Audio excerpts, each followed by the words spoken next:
भिक्षा मांगते हैं। हमारे दिल में तो ऐसी करुणा आई इसलिए हम बूझ रहे हैं। किसी विद्वान ने बताया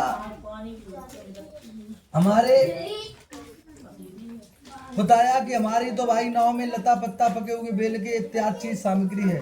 तो उन्होंने कहा कोई बात नहीं, हम वो ब्राह्मण नहीं। उन्होंने भगवान ने कहा आपका कहा सत्य हो जाए, उसमें लता पत्ता पके हुए बेल के फल बन गए। जब बेल के फल बन गए, नाव ऊपर उचकी तो बेस दमान ने देखा तो मूर्छा खाकर जमीन पर गिर गई। जब मूर्छा जगी तो बड़ी जोर के रुदन करने लगे। दमान ने कहा रोने से कुछ नहीं होगा। उन दंडी स्वामी के पास चले और भगवान के पास गए। बेस ने पैर पकड़ लिए, प्रभु हमें क्षमा करना। भगवान ने कहा मूर्ख, तुझे एक बार नहीं हमने अनेक बार कष्ट दिए, तूने मेरी माया को नहीं समझा।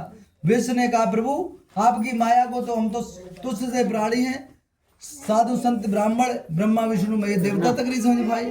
तो किसी विद्वान ने बताया है भगवान तो बड़े करुणामय है, जैसे का तैसा कर दिया। जब जैसे का तैसा हो गया, फिर भगवान की कृपा से उन्होंने धूमधाम से सत्यनारायण का व्रत किया।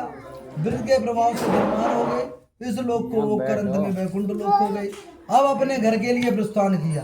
पहले कोई ऐसी सुविधा नहीं थी, भैया फोन कर देते हम बहुत सारा धन लेके आ रहे। उन्होंने दूत को भेजा।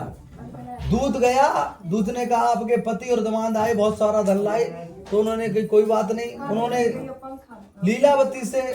लीलावती ने कहा पुत्री आप सत्यनारायण का पूर्ण व्रत ब्राह्म करके प्रसाद ग्रहण करके आए, बंद कर दे ना। और इसके बाद लीलावती गई अपने पति के दर्शन। लेकिन कलावती ने कथा को वहीं पर विराम किया, प्रसाद का परित्याग किया।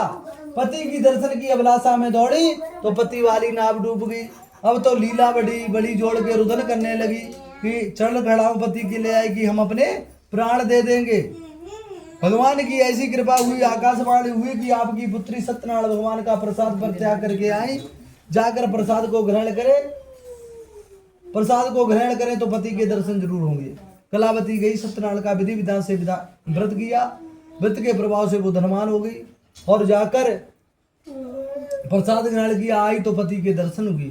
जब पति के दर्शन हुए उसके बाद वो हर एक पूर्णमासी हर एक मकर संक्रांति को सत्यनारायण का व्रत करने लगे। क्यों किसी विद्वान ने बताया भगवान केवल भाव देखते हैं। एक बार कृष्ण भगवान शांति दूत बनके दुर्योधन और पांडवों के बीच आए। दुर्योधन ने कहा हमारी माँ गंधारी कितनी बड़ी पतिव्रता है, आपके लिए 56 प्रकार के व्यंजन बनाए हैं, चल के कन्हैया भोजन कर लो। कन्हैया ने कहा दुर्योधन ये बनावटी बात मत बना, भोजन 3 स्त्रियों में किया जाता है। या भोजन करने वाले को जमघी बढ़ा दे थोड़ी, या भोजन करने वाले को भूख लगी हो, या भोजन करने वाले का निमंत्रण हो, या भोजन करने वाले को आओ चम्मच कर। लेकिन बताया हमारा तो निमंत्रण विद्रु काका के जन है और विद्रु काका के जन भगवान आए। स्कंदे पुराणे रेवा खंडे 4था अध्याय समाप्त। बोलिए वृंदावन बिहारी लाल की जय। बोलिए सतगुरुदेव भगवान की जय।